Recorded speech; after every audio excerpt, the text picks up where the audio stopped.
Lucian is available. He's probably the power AD carry pick here, maybe even first pick worthy by MnM. Also available. Yeah, there you go. First pick is the Lucian, the only real, I guess, huge AD carry left on the table. Obviously, Ezreal is good, but takes, like you saw, a while to scale up, and actually does poorly against Lucian in lanes. So we'll have to see what is chosen here. Solzy back onto his Elise, and a Reptor maybe taking that Malphite. Yeah, so the Malphite going to be locked in. So, interestingly, deciding against running a Fiora and deciding to go with a Malphite to kind of play into the fact that they pretty much know that that Fiora will be picked up. We've already seen Gashen play it. We know it's a type of champion he likes to play, as you can tell by his name. Yes. And, I mean, I kind of like that they know what they're going to be up against, so they play into that. But at the same time, I feel like maybe just playing the Fiora could be more beneficial. Yeah, definitely the Fiora is a power pick here for for anyone, really. Yeah, I'm not thinking not MnM, the other team. GLB. If you know, GLB had picked up that Fiora in the first rotation, it definitely has a lot of strong lanes, and with Gangplank having gone down, again, pretty strong. Harpa's Thor, though, potentially taking the Zilean, is definitely not going to be going over to Loza. And if Gashen takes this Fiora, you know, Reptor's going to have a bit of work cut out for him. He's never going to win that lane, but keeping the Fiora down is going to be hard for him. And it means Harpa's Thor gets a champion that we saw him play incredibly. And what I really like here is you're already running two threats, Lucian and the Fiora. Those are double threats coming out with the Zilean, which I think makes him far more effective.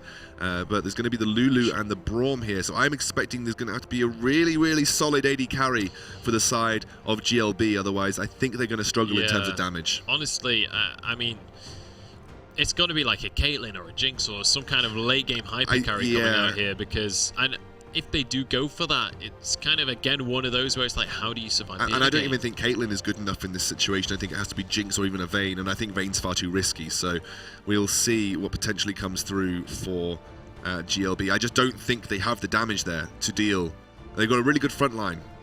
You know, they've got Elise, who does do damage. You've got a Reptor as your frontline, but you have the Lulu, not known for her mage sort of damage dealing abilities. No. She can put damage down with Glitterlance, but you know, she's generally known more as a mid-lane support. As utility based. And I really like the composition coming through from MnM because you have, you know, a big front line in the form of Gragas, who is still quite a big threat with that drunken range auto attack. And then you have two huge threats in the form of Fiora and Lucian, run with the Zilean damage that isn't insignificant. This is shaping up to be a really nice composition for MnM. So finally have to see the AD carry position potentially going to be picked up for Lemonite. I think it has to be a big one, you know, and I don't think Ezreal suffices here. Potentially an Ashe, which don't lock in Ashe.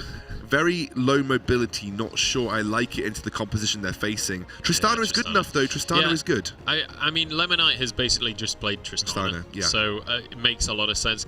I mean, Tristana can definitely carry a game. Yes, definitely. So I don't see why not. Not quite the Tristana we used to see, where she would have like the huge draw bead range that she used to get, and would be a little bit like a hyper game, late game carry just because of the range she got. But Tristana still is a powerful AD carry that does scale well into the late game. Any AD carry that has a self attack speed steroid, you know, on cooldown, is a good late game AD carry, and obviously still gets that increasing range from draw a bead. So yes, I do like the Tristana here. I'm still kind of worried about the damage output, though.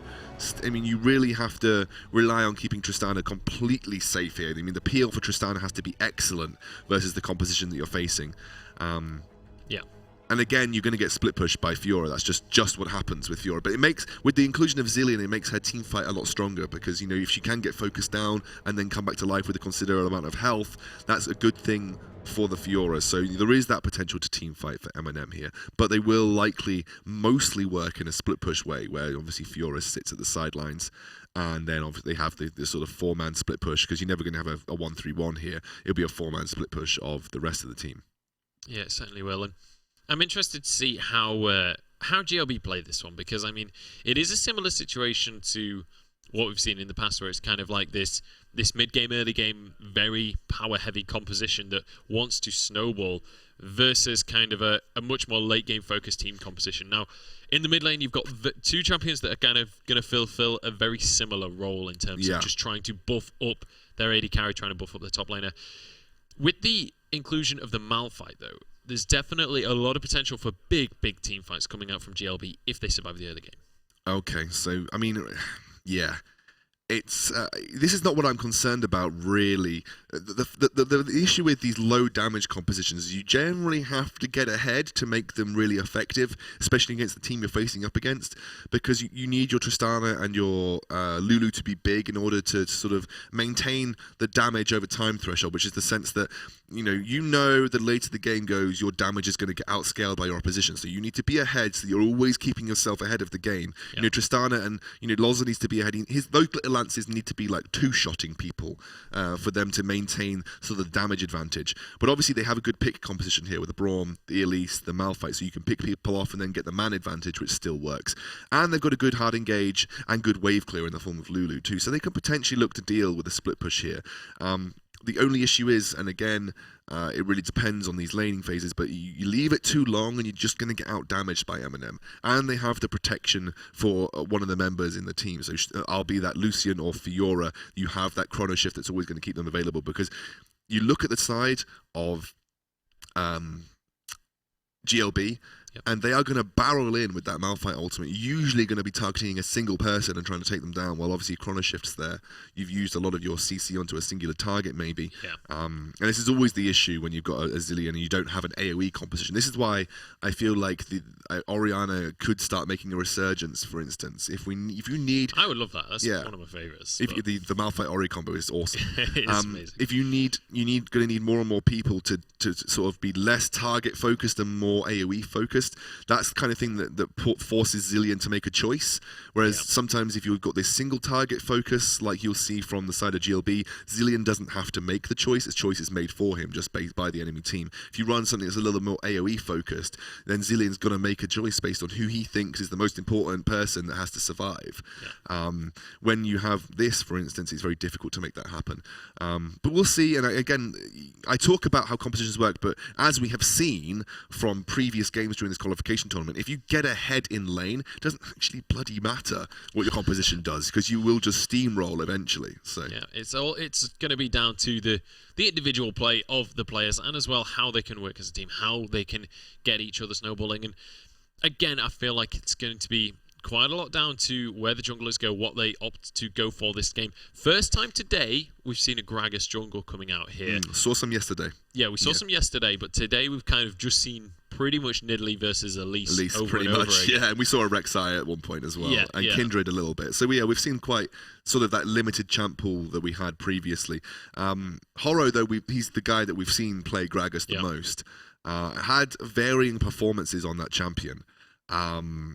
First game we felt, the first game of the tournament where they played up against I can't remember who they played against Renegades. Renegades, yeah. You felt like he was struggling to make an impact. Yeah, he was stuck around, not choosing either farm or ganking, kind of stuck in a limbo between the two. Near lanes. Yeah. Whereas when we saw him play versus XL, I thought he was very proactive.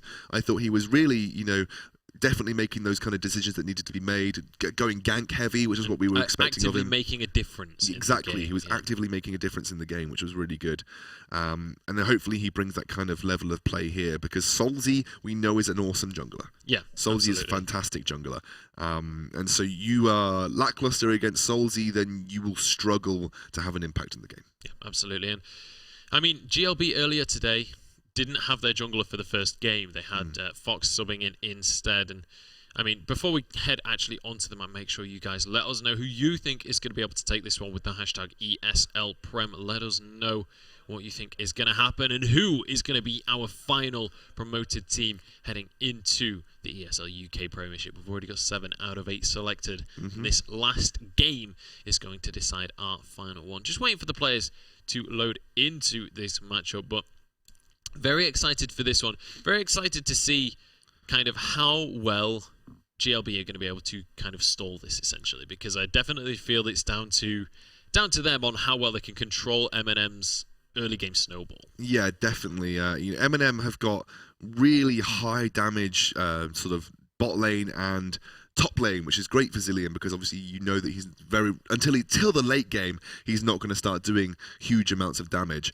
And again, it's about the control that Solzy, I think, can put down on the map here. If he can start getting his lanes to snowball, especially that bot lane, you need to get Tristana or Lemonite ahead here. Put pressure on the bot lane of MnM, you get Tristana rolling, then they have a chance to win the game before it gets to the point where MnM's damage is too high to contend with. And, before Zilean gets big, I mean, Half Past Thor was a farming machine on that Zilean. I mean, he was over 10 CS a minute, and that was at 30 minutes into the game. You very rarely, even in professional play, see people able to keep up with that level of farm. Quite often, but it's a rare sight in these kind of games. It depends as well on kind of how aggressive that game has been. But I even thought that game was pretty aggressive. I thought that things were going on, and still Half Past Thor was able to maintain a 10 CS a minute. Gold CS lead. It was amazing how much he could farm on that champion. And actually, compared to Loza, who I wasn't totally impressed with his farming capabilities on the Zilean, Half Past Thor plays this champion a lot. I mean, this is something that he hasn't picked it up because it's flavor of the month. He hasn't picked it up because he saw Bjergsen play it in the NALCS. He picked it up because he's been playing this champion for years, pre-rework, and that's the kind of champ pool that he has. This is the kind of thing as well about Half Past Thor. We've already talked about how much he loves Ziggs. He has this champion pool that is kind of off meta. It's kind of a little bit different to most mid laners and what you will see out of most mid laners. So it's very difficult to play against a player that has that kind of champ pool because they know all of your champions. They know all of these matchups a lot better than you do. Yeah. And it's going to be very difficult to try and play around that because you might not know the niches of the matchup. You might not know all of those little intricate details. But ladies and gentlemen, we have finally made it onto the map after the world's longest load screen. And we're ready to get into our final match of the Spring 2016 promotions. It's going to be MnM up against GLB Blue. Let's get this game underway. Yeah, and again, teams moving out. Defensive starts look like it's coming through here. Everyone just moving to spread across the river, get some vision down. We haven't actually seen many early, invades to search for deep vision. I think we saw it once from Renegade Banditos this entire weekend, but I mean, totally, we haven't seen much of it at all. It's all been very defensive, and then they kind of just scope out lane swaps when they turn up to lane. Usually when you're expecting a lane swap, especially in the LCS, you see teams venture in, try to get those deep wards down to try and assess whether people are starting top lane or they're getting vision, so they're trying to get a lane swap out. So we haven't seen that at all from any of our teams, and they're all playing this fairly defensively. It looks like we are just going to have a standard start here. Yep. So 2 versus 2 in the bot lane, 1 versus 1 and 1 versus 1, etc. And it'll be a topside start for most junglers, which is interesting because in general, especially in solo queue, everyone starts bot side. Yeah, for sure. And interestingly, we're not going to see any kind of invade coming out from either of the bot lanes. That's something we've seen quite commonly, to be honest, in the promos, is these bottom lanes that have started at the going to try and disrupt the Krugs of their opponents. But not going to be seeing that this game. Just as you say, standard starts, everybody getting what is rightfully theirs, and then heading off towards the lanes. Yeah, Loza just taking a bomb early on. He actually skills up that shield, so I'm not going to try and push the lane with the Glitter Lance. Takes the shield so he can negate the damage of the bombs early on. And Half Past Thor just missing the second one there. Gromp and Krugs going to be taken, finished at exactly the same time as the bot lanes make their way towards those minion waves. Ereptor has to be careful. His Vital is showing, unable to be procced by Gash and Slash here. And Ereptor will just start to push the wave out. I mean, I'm expecting most pressure from Solzy to be applied in the bot lane. I think it's nice to try and apply pressure in the top lane against the Fiora, but it's not a lane that's going to win you the game. You need to, as a jungler, you need to be thinking about your win conditions, and you need to be thinking about where's the best lane as a level 2 power spike is hit by Prosfair. It certainly is, and that's going to be the death sentence onto Zal, but they're going for Lemon Knight, and that's going to be the first blood. Blooming heck, that was a quick kill coming out. Zyle is going to walk under it. I apologise about that. A bit of Yorkshire came out of me there, but blooming heck, mate. That's my grandma speaking right there, but they are going to be able to pick up first blood. No summoners burnt whatsoever. Zal refused to use the exhaust. Lemon Knight used neither his flash nor his heal. The kill actually went over to Prosfair because of that ignite that he had on him. And actually maybe worked out for the best for Lemon Knight here without having to burn any of those summoners. But they definitely could have avoided that. They definitely could have avoided that death. And maybe they were just taken by surprise. They are not tuned in to the level 2 power spike of Lucian, despite half of Reddit who are all Challenger knowing it. Well, I feel like saying only half of Reddit knows that is a serious understatement right there. And Twitch chat definitely going to be reinforcing that fact every time you see anyone hit level 2. But Well, I'm just going to say, aside from that first blood, relatively standard starts, neither of the junglers going for anything too crazy just yet. And I really love to see the Thresh Lucian lane. I feel like it's kind of that old school, we will kill you at level 2 lane. It's the ultimate of that kind of playstyle, really. Thematically, it's the weirdest lane in League of Legends, though. Yeah, it is. Yeah. Because, you know, Lucian kind of searching for his soul of his wife, which Thresh has in his lantern. Lucian building the life steal, Thresh building the wife steal. So every time that Thresh gives Lucian his lantern, that's the closest that he'll be to his wife. Ever again. Yeah, isn't that sad?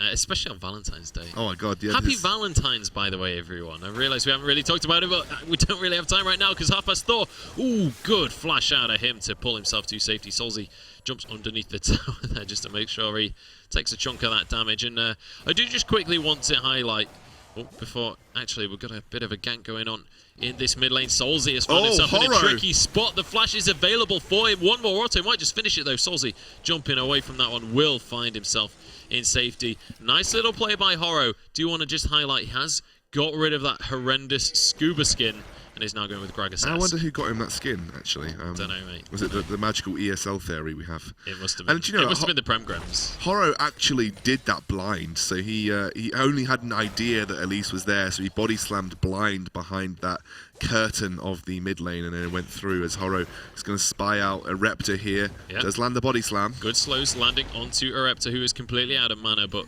looks like Gash and Slash not really wanting to go for that one. He's got a whole bunch of minions there to deal with, so just wanting to get that CS. I do feel like if Loza had been on the same page as Solzy, they actually could have picked the kill up onto half past Thor because a singular help picks followed by Glitterlance would have spelt the Time Lord's doom. But unfortunately, they weren't quite able to line that one up, and half past Thor got away with just his flash. Yeah, so he's going to be able to escape within an inch of his life there. And now we're just going to see Loza heading back to base as well. Does have that teleport. Deciding not to use it there. Oh no, finally does use it in the end. Just to bait me out. Well, that is going to be half past Thor shoving this wave underneath the tower. Missing a couple of CS though. Not great for him. And it's actually going to be Loza slightly ahead in CS in this mid lane, which is not really what we've been seeing out of Loza in the last few games. So good job by Loza to kind of pick up the slack there. Yeah, I think he's far more used to a champion like Lulu as well, so probably has a better time when searching for the CS. However, the real CS difference here is in this bot lane. It's about a 15 advantage going over to Smoky Lemon after they got that early kill as Loza clears out vision as they've pinked the side brush here. The banana brush, as it used to be known before the rework. Before it was no longer banana shaped. Yeah, before it was no longer banana shaped. But we still, in our hearts, like Heart of Gold, call it the banana brush. I miss the Heart of Gold. Oh, actually, I don't. It was a horrendous item for the meta, but I do miss it building it.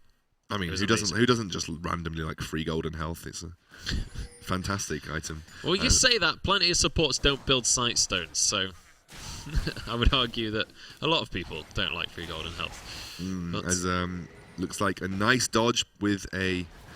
Well, another pink that Solzy's trying to claim here, but Horo is on the sidelines. They're going for this one. Prospect tanking up a huge bunch of damage. Smoky Lemon going to finish off that ward. Solzy going to get knocked up, though, and he's just going to get wiped out. Horo with a nice kill there. Xyle going to be the next target. Flashes forward for the death sentence. Prosper picking up that AD carry. That's going to be a good flash from Lemonite, though, just to keep himself in this one. Teleport is going to be channeled. Eruptor has entered the fray. Horo gets stunned up now by the concussive blows, and he will go down. Lemonite picks himself up. His first kill of the game. And that is going to turn into a 1-for-1 overall. Yeah, and there was no reaction from Half Past Thor. He could not teleport. Obviously couldn't really match the speed of Loza because that's slightly harder for a Zillion to move down at that levels of speed this early in the game.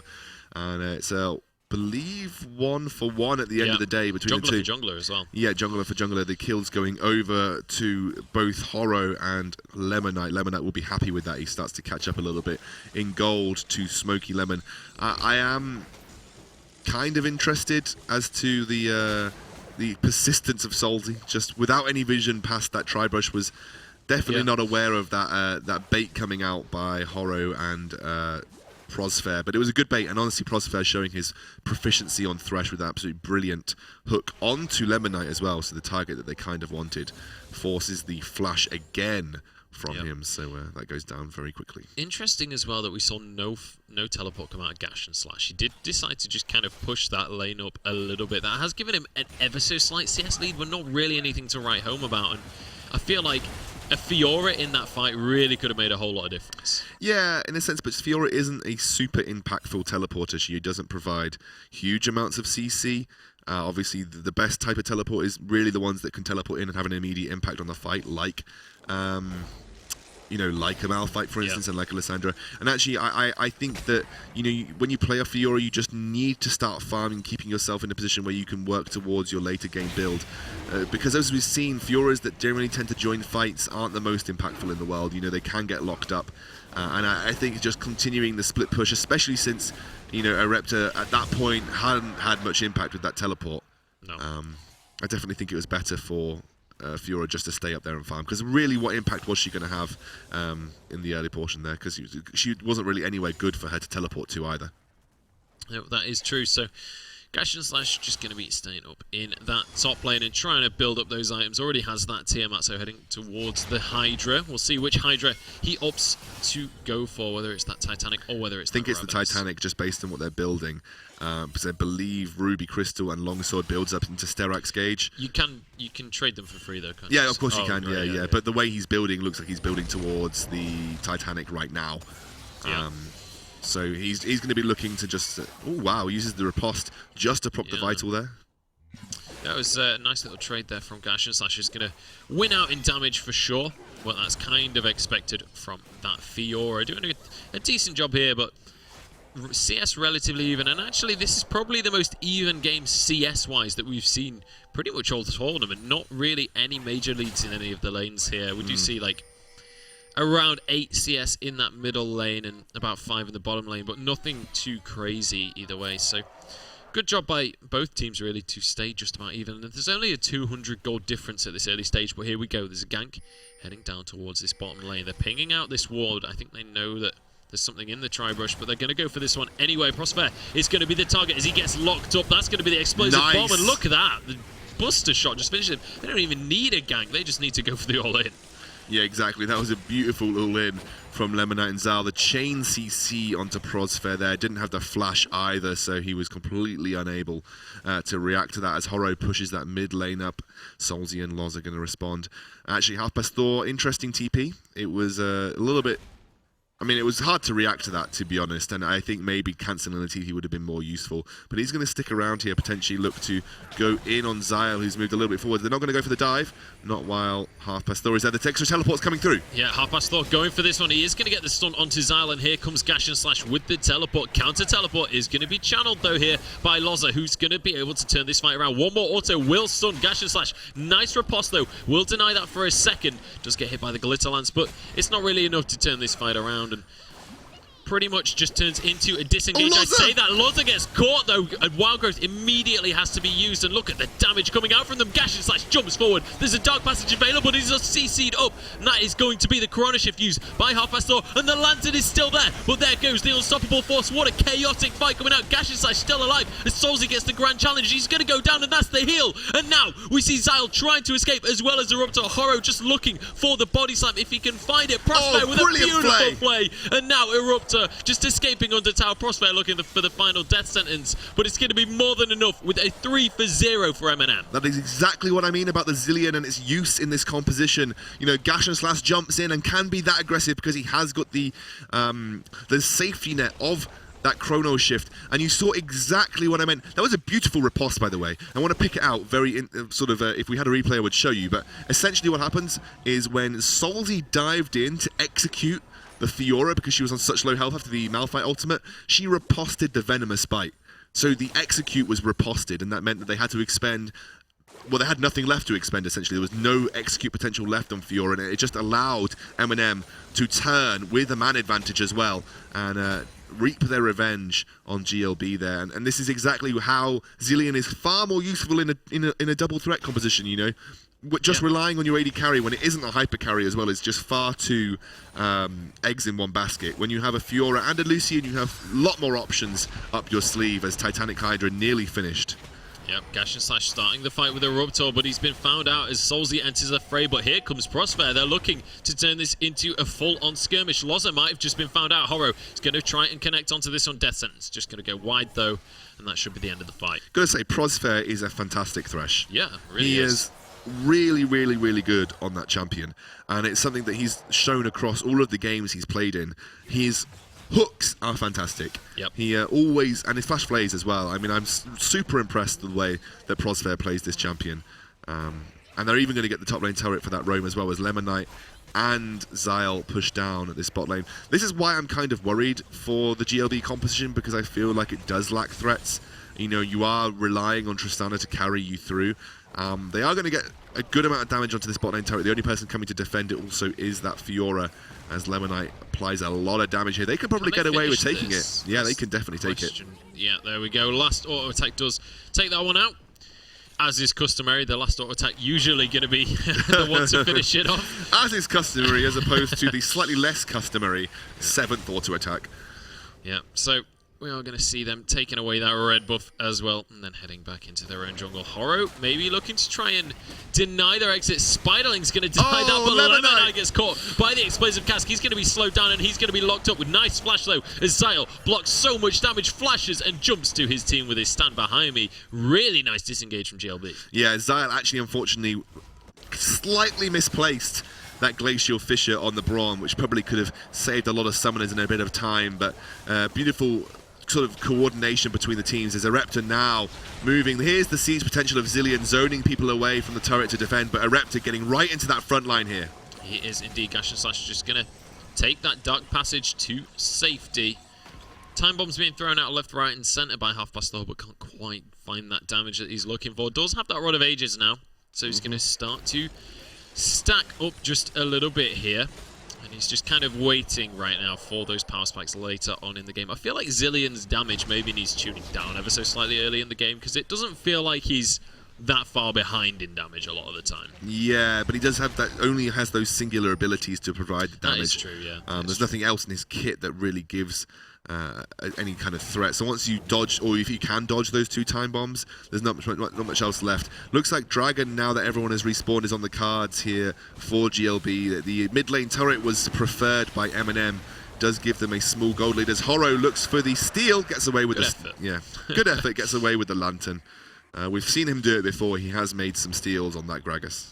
Yeah, certainly has. And we're going to see Ereptor heading up towards that mid lane just to clear away the minions. And here we see as well Solzy starting off that blue buff. And there we go. Lozza's going to come down. I wasn't sure if he was giving that away then. But that is going to go over to Lozza so he can continuously just clear those minion waves. And Half Past Thor as well. Would expect him to be going over towards his blue buff shortly when that spawns as well. So just going to be pretty standard stuff. 1,000 gold lead currently in favour of MnM. Now remember, this is a best of 1 for qualification into the major season. So everything is kind of on the line for these guys. I'm not really that surprised that we're not seeing that many kills on the board, but at the same time, the game has been pretty chaotic. Yeah, I mean, this is actually slightly more action than we've seen from a lot of the games that have been fairly low-paced in the early game, which has been very few from this qualification tournament, by the way. We have generally seen quite explosive games, but this is one of those games where when we had XL versus MnM, it was a very slow-paced game, and XL were too afraid to make the decisions that they needed to make to try and capitalize on their win, which allowed MnM the time to get back in and allow Half Past Thor to become that monster on the Zilean. You know, and when you have this much to play for in a singular game, you are so worried about making a mistake that often you don't make any moves at all, which often can be the mistake. Vision is pretty good from both teams, actually. It's one of the only games where I've seen fairly decent vision control, but it's all defensive from GLB. You can see it's all pretty defensive in their red side jungle. There's 4 pinks on the map, though, so that means at least 4 members from GLB have picked up a pink ward and placed it somewhere. So they've got fairly decent control of at least their own side of the jungle as they all rotate top. Lemon Knight, Xyle, and Solzy looking for that top lane tower as a teleport comes in from Half Past Thor. They want to defend this with their lives. They do indeed, looking to make sure that this is denied, and they will do so. So, I mean, MnM definitely committing quite a bit to defending that, but it works out in the end. And now they're looking to start a fight as well. Prosper pulls on Xyle, but decides not to go for the flay. I feel like they maybe could have gone for the flay there, just at the very edge of range. Would have pulled him into those time bombs, but decide not to go too aggressive for that one. Braum, not really the target that you want to be going on anyway. Solzy seems to have had a fairly difficult time, but is still out CSing his counterpart in the side of Horo. It's going to take away. Oh, Solzy potentially getting caught here once again. He does find this spider. And I hope Solzy is got some kind of plan B. Does flash out of there. Xyle arriving on the scene as well. And will be able to pull himself to safety. That Grand Challenge is just such a powerful tool when you find someone on their own. Yeah, 1v1 Grand Challenge is probably one of the most impactful ultimates in the game. A little bit more skill to it involved than Fiora's ultimate with the Blade Waltz. that was also a fantastic 1 versus 1 tool, but it just meant that it was impossible to do anything against. A little bit more skill here. As Titanic Hydra starts to push these waves out for Fiora, going straight towards that top lane. Hook thrown out for a Raptor. He does dodge it. That is a fairly mobile rock that we have on our side. The Boots of Swiftness already picked up for him. And he is going fairly heavy. And Gash and Slash and Horror. Yeah, they are finding a little bit of a fight for themselves here. But the Dark Passage just going to come on through, pulling them to safety. Gash and Slash as well. Going to be able to just head on back to base. So both teams just going to kind of disengage. And I think we're starting to actually see now the teams sort of remember, hang on, this is kind of all or nothing right now. This is the game that decides whether we get to essentially participate in the UK scene for the next couple of months. So kind of taking it a little bit slower, making sure that they're not the ones making any mistakes, and kind of just waiting for their opponents to do so that they can be punished. Prosper might just be the one making the mistake as he gets caught by the cocoon. Shields a little bit of that damage though, and we'll be able to walk away. Rift Herald committing.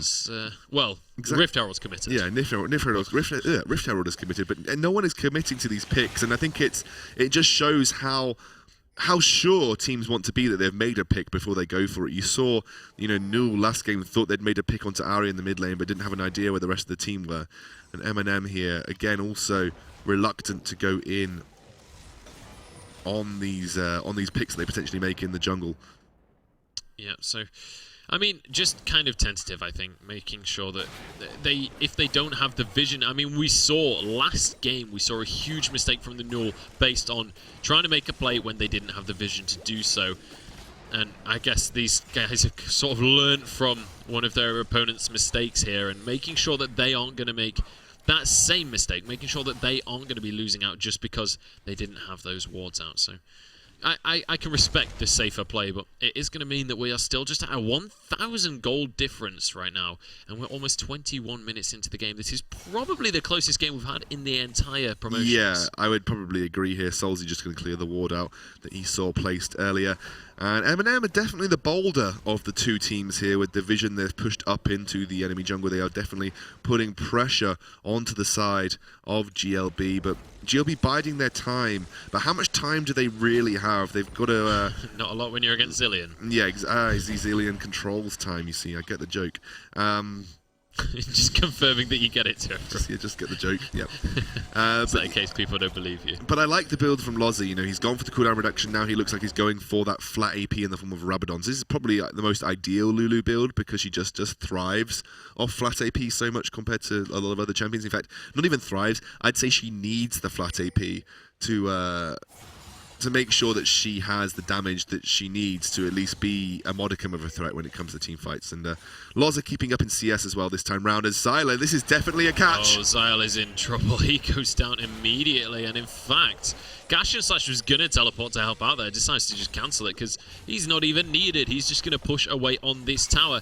While this is going on, there's a few members come to try and deal with him. Gash and Slash might just be going down here. Goes onto Loza though and looks for a way to escape. In the meantime, his team is taking Dragon. I feel like they need to be pushing the mid tower here, to be quite honest. But here we go. Gash and Slash just looking for any kind of escape route. He is going to be found out by Lemon Knight, but a nice flash. And actually, he might just get away from this one. There's the Death Sentence. There's the Lantern, in fact. And Gash and Slash makes it all the way across the map.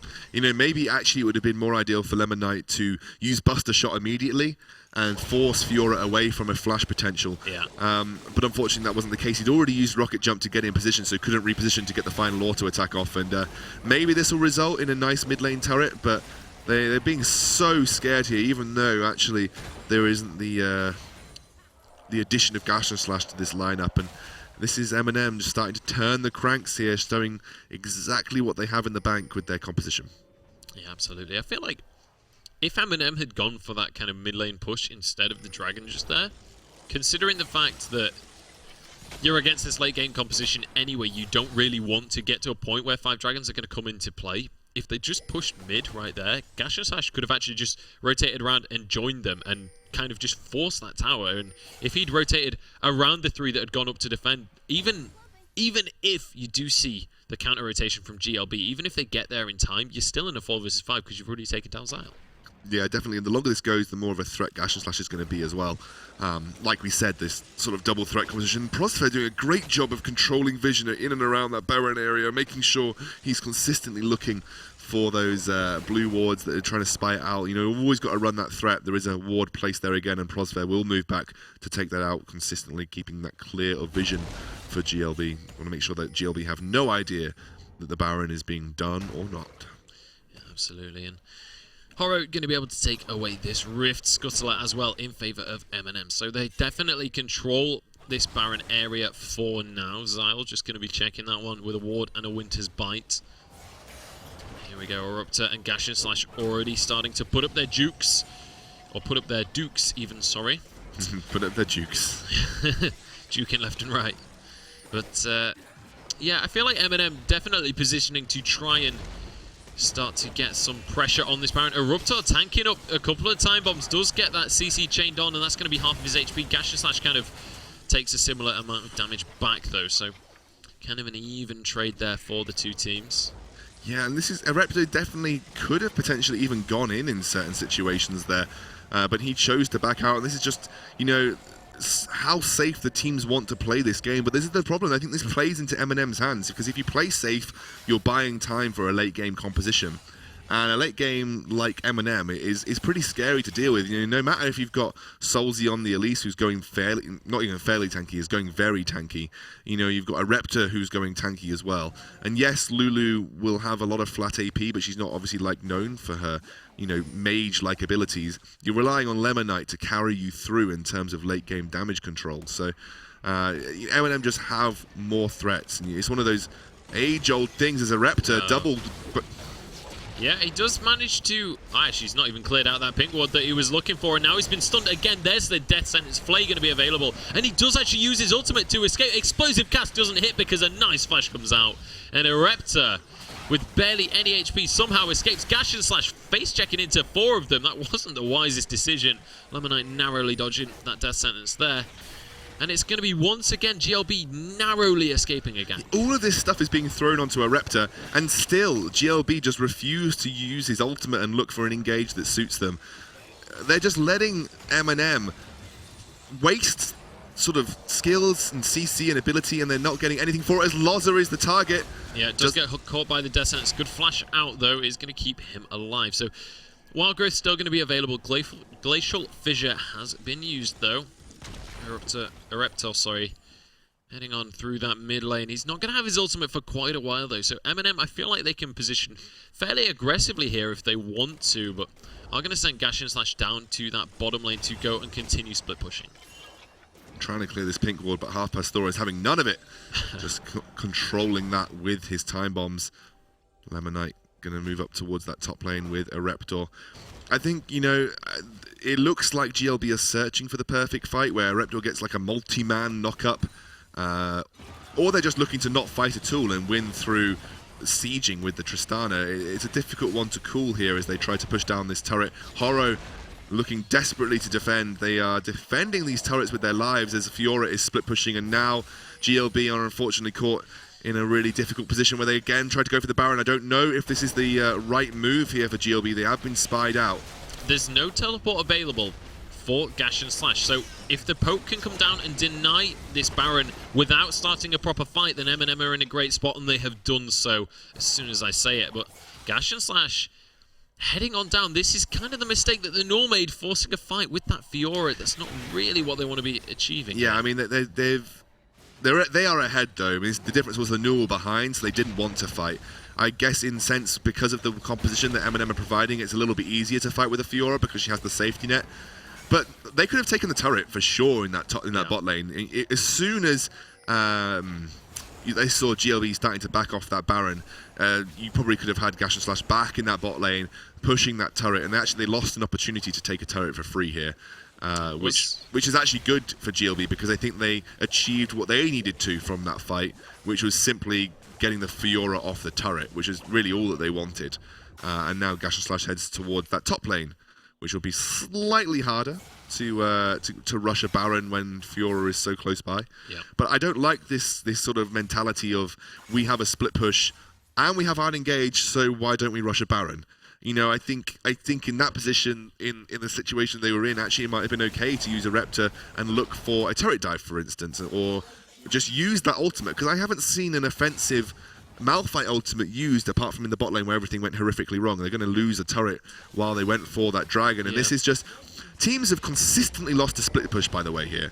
You know, when the split push team is in control and making the right decisions, I'm not talking about the wrong decisions that have been made, but when a split push team is using their split push composition and continuing to split, teams, especially sort of teams that aren't sort of versed in challenger scene tactics or playing at that kind of level, they seem at odds as to what to do with their time. Yeah, absolutely. The split push seems to just be endlessly winning out in these scenarios. Half-past Thor here, just going to be trying to achieve whatever he can here, just throwing out those time bombs left, right, and center. Solzy going to smite away that Razorbeak though, stop him stealing that one away. But again, let's take a look at the scoreboard here. Let's take a look at where we are in this game. 3,000 gold advantage in favor of MnM. Half-past Thor needs to get on out of there because the Unstoppable Force will be available for Ereptor. But generally speaking, fairly even across the board. I mean, both AD carries have 2 kills. We've got a bit of a CS lead starting to build up for Half-past Thor. Bit of a CS lead in the jungle, actually, in favor of Solzy. And then a huge 60 CS lead up in that top lane for Gash and Slash. And Gash and Slash just pushing again. And look at this, you know, this is GLB. They're saying we need to force Baron. No, you need to force a fight. So don't start the Baron. Just make it look like you're starting the Baron. Wait for them to come close and then engage immediately with a Reptor. Force the 4u5. They're looking for it. Xyle trying to find a target to go on, and they're going to go for Prosper, who is going to be just slowly but surely taken down. I was expecting his health bar to be melted, but actually he's doing a decent job of surviving and actually flashes away. In the meantime, we've got this split push continuing to go, and they've yet to find themselves a kill. Prosper is somehow surviving this one, and in fact could maybe look for the execute. Lemonite has finally found him. He will be going down here. Loza picks up that final blow.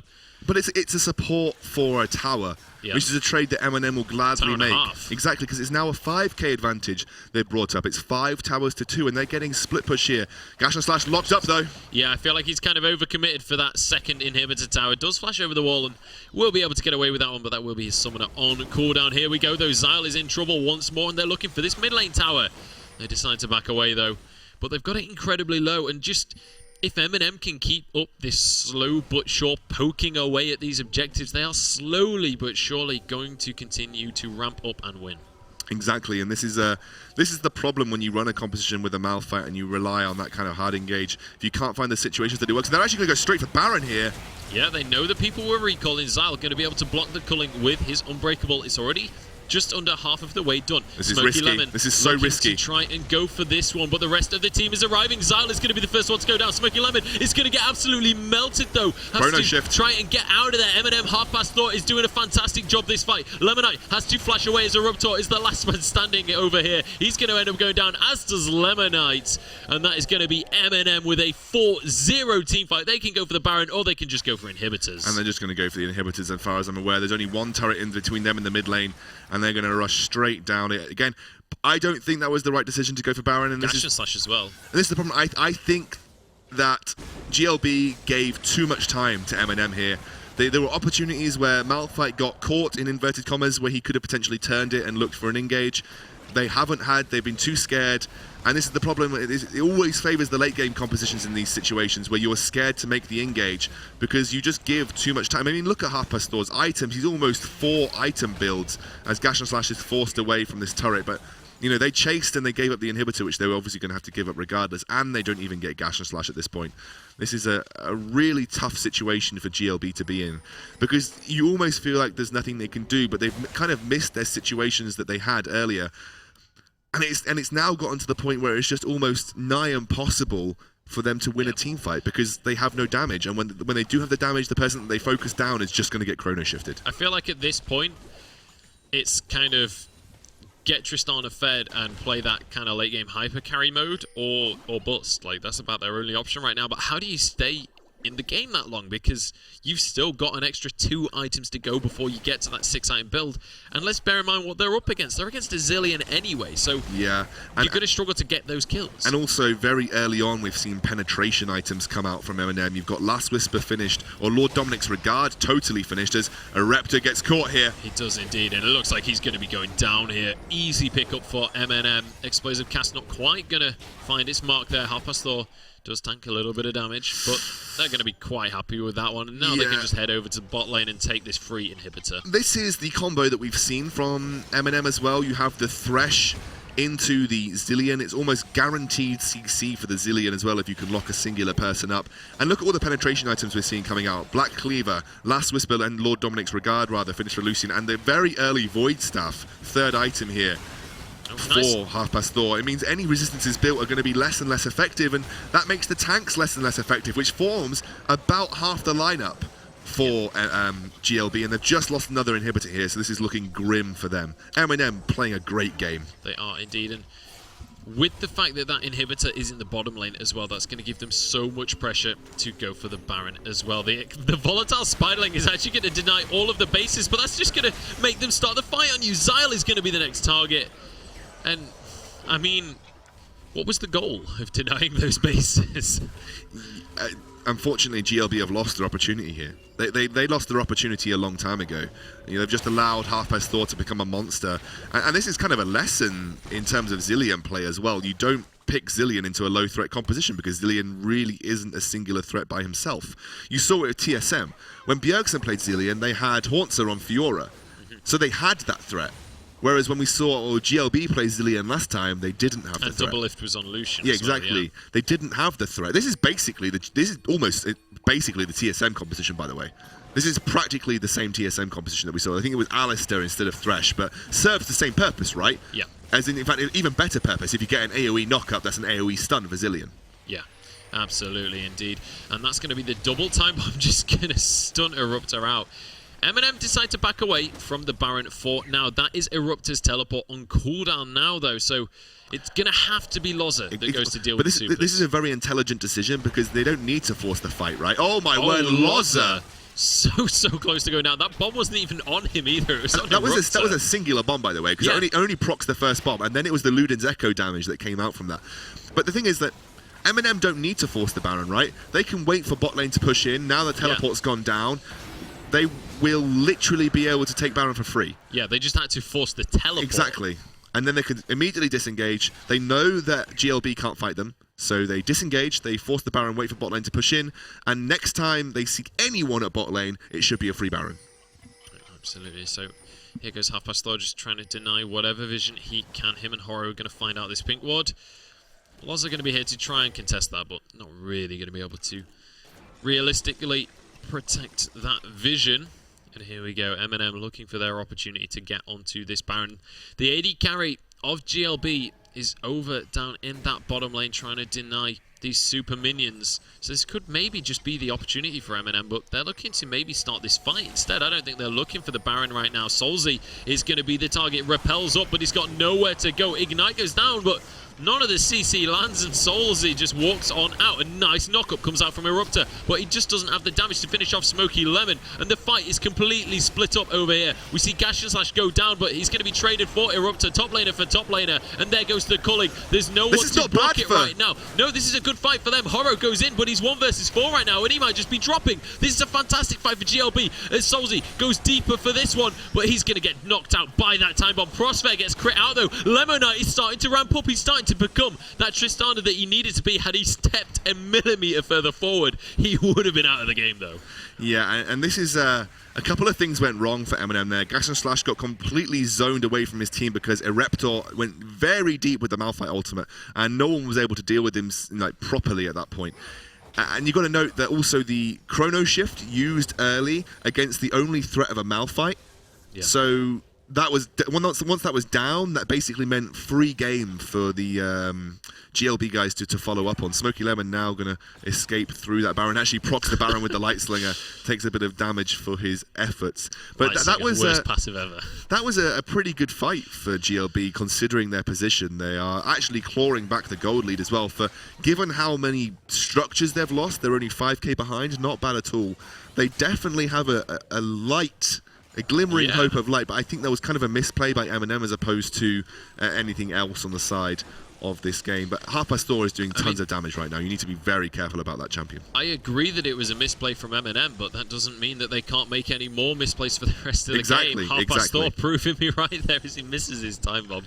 Oh god, what a misplay. He doesn't kill the blue buff 2 seconds earlier. Oh no, that could be game changing for these guys right now. That extra 100 damage that he took could just be the difference in this next team fight. Very unlikely that it is, though. But we're going to see Gash and Slash down in this bottom lane once again, starting off that split push.